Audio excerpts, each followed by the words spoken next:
my dear students, 10th grade students. So this is going to be the first video for you guys. So I hope that it will be a very useful and informative video. So here in this video we are going to see both chapters, that is real numbers and polynomials. So I have given you an extended uh, coverage of all the important concepts and important questions related to that, and some very useful problem solving techniques which you will find it really useful for your exam. So please follow this video and share as much as you can with your friends. Please subscribe, because if you guys subscribe then you will get an immediate notification. We can you guys can follow up my videos regularly. So that is why I'm asking you to subscribe and share it with your friends so that everybody gets equal benefits. So let's go into the session now. Let's go into what is real numbers and polynomials all about. Hi guys, so in this session we are going to see real numbers and polynomials. So let us go into the session now. So both are very simple chapters. Yesterday you would have seen the blueprint video. So refer to that video again for knowing how much distribution of marks both these chapters carry. Okay, now let's go into this topic. I have given you all the important topics as well. So let us discuss it one by one. So you have got two main topics, that is FTA, which is otherwise called fundamental theorem of arithmetic, and revisiting irrational numbers. These two topics are given in your textbook. I have taken it from the new edition of the textbook. So please refer to the new edition.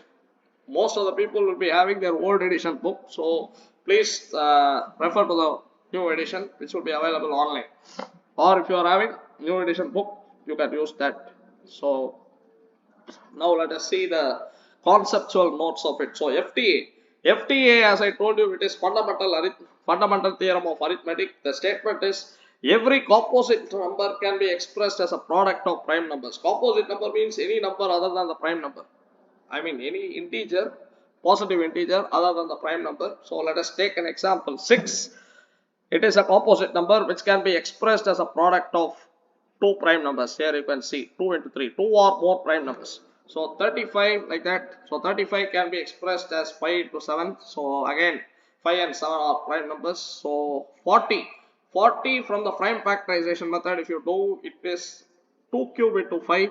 So this is about fundamental theorem of arithmetic. Now I have given you an example how to find the HCF and LCM of two numbers and three numbers separately. So now let us look for finding the HCF and LCM of two different numbers. So example is 6 and 20. So 6 in prime factorization can be written as 2 into 3, and 20 in prime factorization it can be written as 2 square into 5. So now let us look at it carefully. HCF, please remember, for HCF you just have to compare the common elements. You just have to compare the common elements, and if you have identified which is common, you just have to use the minimum power only once. You just have to use the minimum power only once. Please understand. So we have written 6 and 20 in prime factorization method. We have factored, and after that 2 and 2 square. 2 is common. So 2 power 1 and 2 square. The minimum of 2 power 1 and 2 square is 2 power 1. So that should be taken as the HCF. For HCF you have to take 2 power 1. And 3 is here and 5 is here. So there are no common terms. So HCF is simply 2. And for LCM, you just have to take the highest powers. You just have to take the highest powers, and all other terms, that is the non-common terms, also should be taken into account only once. So 2 and 2 square, out of the common terms you can take the highest power. So 2 and 2 square is the highest. So 2 square, and non-common terms are 3 and 5. So you can put 3 and 5. So if you do that, you will get 60. And for two different numbers, always there is a rule, that is HCF into LCM, that is equal to product of two numbers. So you can just check. So we are asked to find out HCF and LCM of 6 and 20. So if you multiply 6 and 20, you will get 120. Here if you multiply 2 and 60, that will also give you the result 120. So for two different numbers, HCF into LCM is always equal to the product of two numbers. Now let us take for three numbers, 6, 72 and 120. So 6 in prime factorization method is 2 into 3, and 72 I have done here. So it is 2 cube into 3 square, and 120 I have done here, which is 2 cube into 3 into 5. Now for finding the HCF. So which is common? 2 is common and 3 is also common. So you have to take the minimum power. You have to take the minimum power. Minimum power 2, 2 cube and 2 cube is just 2. And 3 square and 3, it is just 3. So 2 into 3, which is 6. And LCM. For LCM, you have to take the highest power between the common factors. Highest power between the common factors here is 2 cube.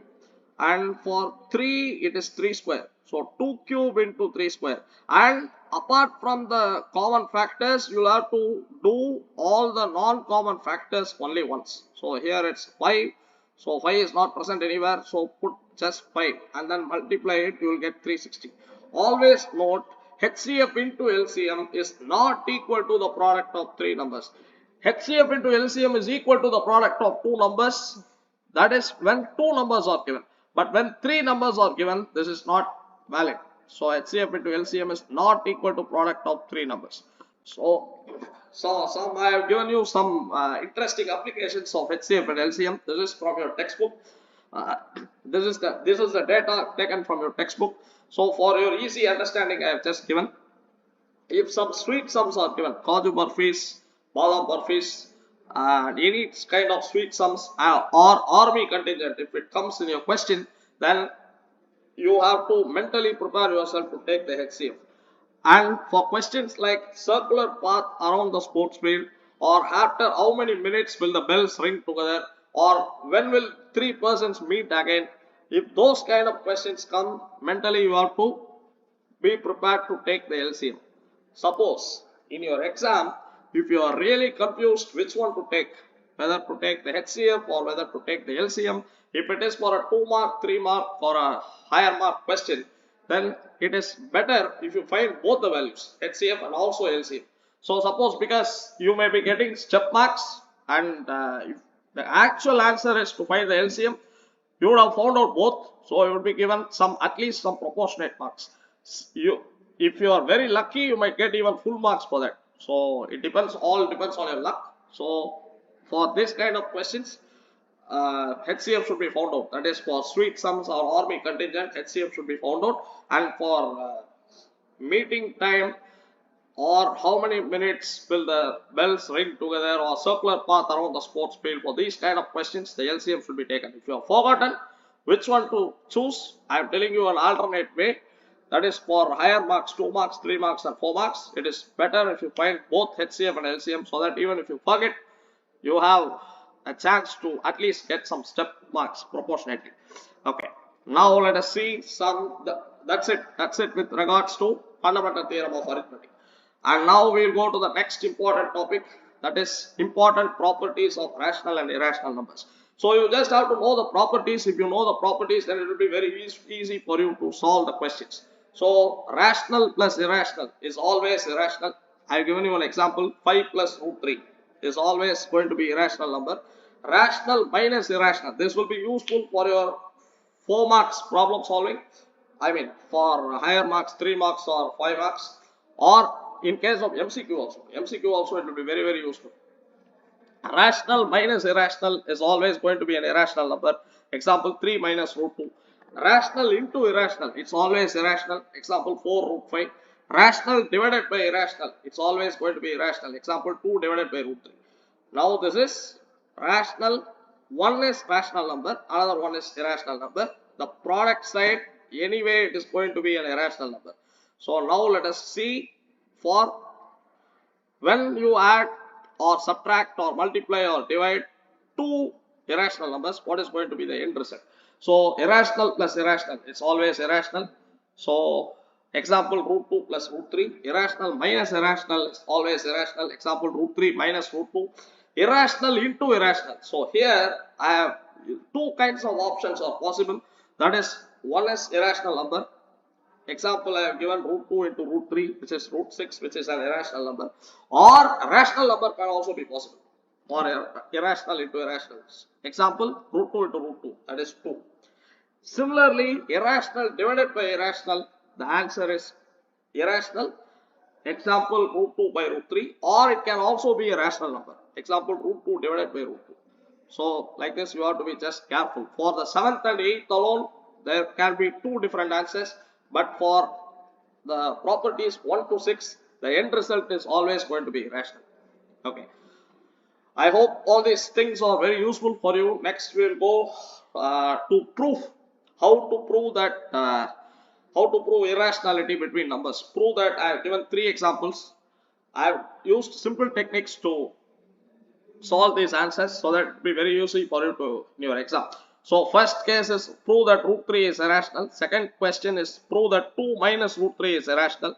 And third case is prove that 3 plus 2 root 5 is irrational. So here before that you just have to know what is co-prime numbers. Co-prime numbers means see, please understand, co-prime numbers means the two different numbers need not be prime. Need not be prime. Co-prime numbers, the main concept is the HCF of two numbers should be 1. If it is 1, then you can call the two numbers to be co-prime. Example, HCF of 3 and 4 is 1, but here 4 is not a prime number. So that's why I told you the two numbers need not be prime for the numbers to be co-prime. So please remember that it's just the HCF should be 1. So now let us assume for proving this question, that is root 3 is irrational, we will first assume that to be a rational number. So if root 3 is equal to a rational number, then it must be equal to a by b, where the denominator b is not equal to 0 and a and b here are co-primes. So that's why I gave you what is co-prime number. Co-prime numbers means the HCF of a and b should be 1. Or remember this. Now you just cross multiply.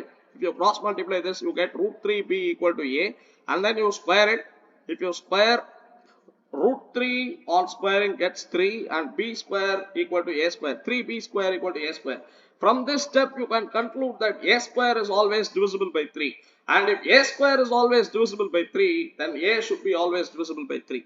Now you have found out that a is divisible by 3, and now so you equate that to a constant. So a divided by 3 equal to a constant c.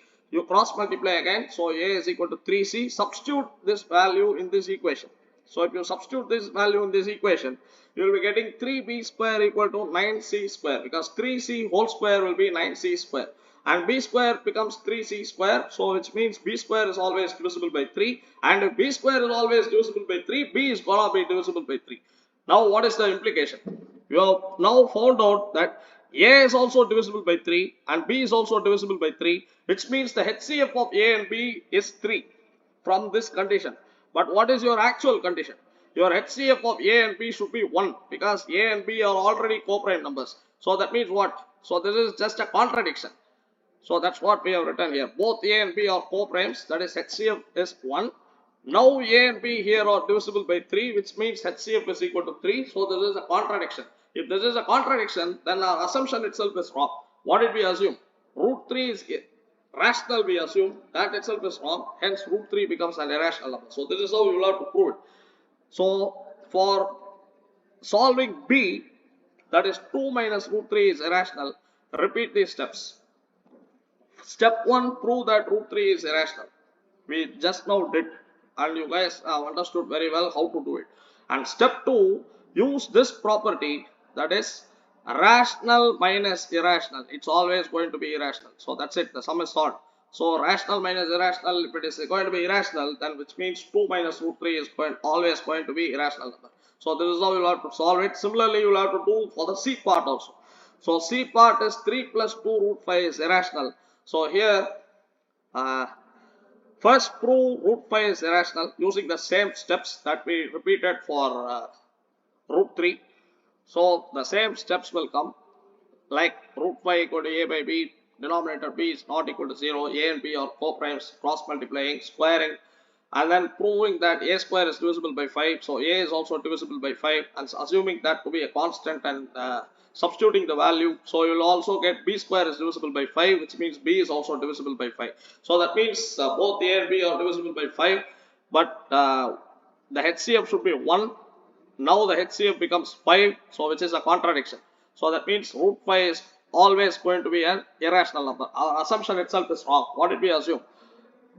or root 5 to be a rational number, that itself is wrong. So hence root 5 is irrational. So likewise, prove that root 5 is irrational and then apply this property. Step 2, rational into irrational is always going to be irrational. So that means this part will be an irrational number. 2 root 5 is an irrational number. And after that, rational plus irrational will always be irrational. So using that logic, your question itself is proved. 3 plus 2 root 5 is irrational. So this is how you got to prove. So additional tips I have given for solving some other questions. So for a number to end with 0, it must have both 2 and 5 as its factors minimum once. Now let us see this logic of this question. I have given for a number to end with 0, 10 ends with 0, 20 ends with 0, 100 ends with 0. So if you see, it must have 2 and 5 as its factors only once as per the prime factorization method. But here 6 power n, they may be asking you check whether 6 power n can end with a digit 0 or not. 6 power n, that is equal to 2 into 3 whole power n. So which is 2 power n into 3 power n. So there are no factors of 5. At least there should be 5 power 1 or something like that. But there are no factors of 5. So it cannot end with digit 0. So this is another important application. With this, real numbers is concluded. Now let us go to the chapter of polynomials. Hope you all understood real numbers quite well. So polynomials, you have got two different topics. One is geometrical meaning of zeros of the polynomial, and another one is the relationship between the zeros and coefficients of quadratic polynomial. So conceptual notes: degree of the polynomial is the highest power of the variable. This you would have learned it in your lower grade. And x square plus 2x plus 1, the degree is 2. And y cube minus 3y square plus 7y plus 6, the degree is 3 because it is the highest power of the polynomial. 3 is the highest power. So hence its degree is 3. Next, value of the polynomial at a given point. So given there will be a polynomial p of x and alpha equal to c. Now let us see the value p of c is nothing but the value of the polynomial. Example, p of x is 2x square plus x plus 1. So p of 2. So if you substitute the value 2 here, so what will you get? You will get 8 plus 2 plus 1, which is 11. So this is how you will have to find the value of the polynomial. This you might have learned it in your lower grade, 9th grade as well. So now let us go to the zeros of the polynomial. A real number k is said to be the 0 if p of k is equal to 0. So for example, p of x, I have taken this polynomial. So p of minus 1. If you substitute p of x as minus 1, if you substitute x as minus 1, what will you get? 2 into minus 1 whole square minus of minus 1 minus 3. So this will become 2 and plus 1. So 2 plus 1 is 3. 3 minus 3 is 0. So which is 0 is equal to 0. Hence p of k is, if it is 0, so hence minus 1 is nothing but a 0 of the polynomial. You can also call a root of the polynomial or a solution to the polynomial. So 0 of the polynomial, root of the polynomial, solution to the polynomial, everything is same. Now let us go to the next thing, geometrical interpretation of the zeros of the polynomial. Please remember, number of points touching the x-axis. So here if you see in this graph, there is only one point which is touching your x-axis. So this polynomial has got only one zero. And here you can see that you have got 2 points touching your x-axis, b and c.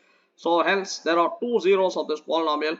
But here if you see, there are no points actually touching your x-axis. Hence this graph has got no zeros.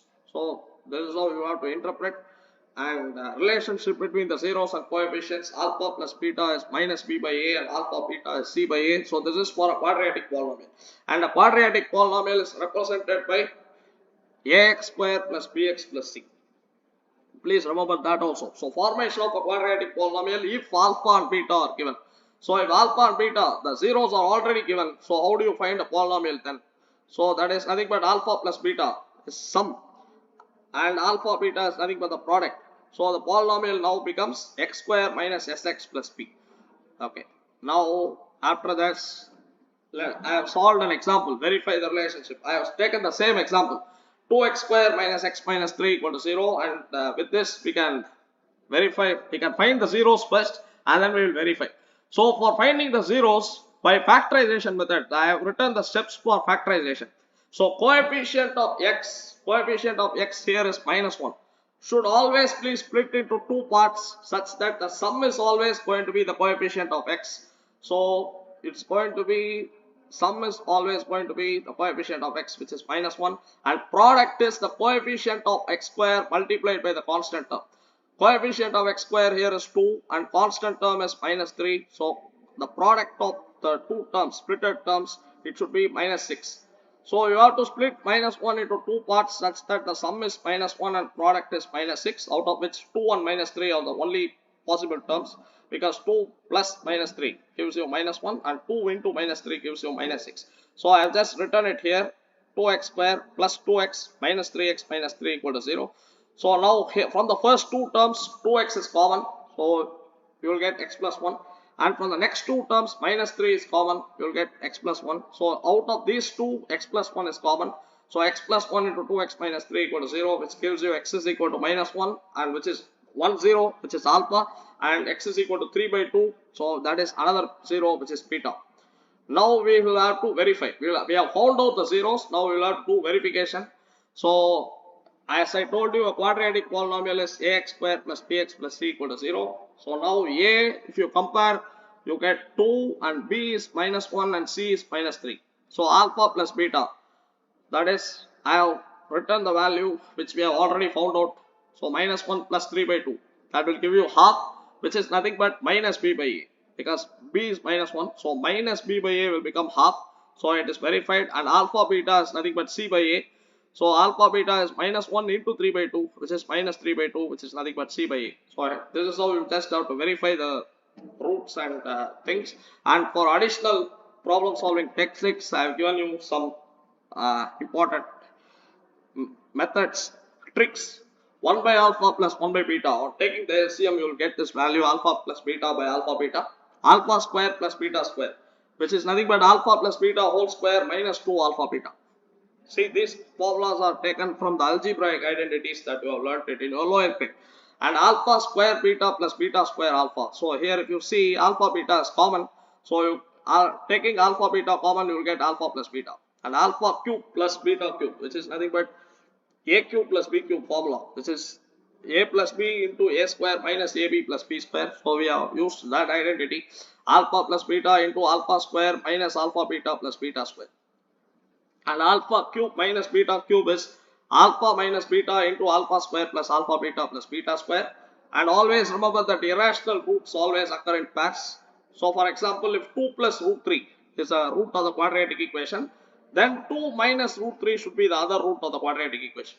So it always occur in pairs. This is the meaning.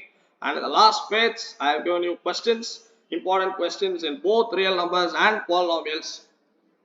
So these questions are taken from the new edition textbook. So you can use the new edition textbook for any reference. Please don't use the old edition ones. You will get confused. And with this, our session is over.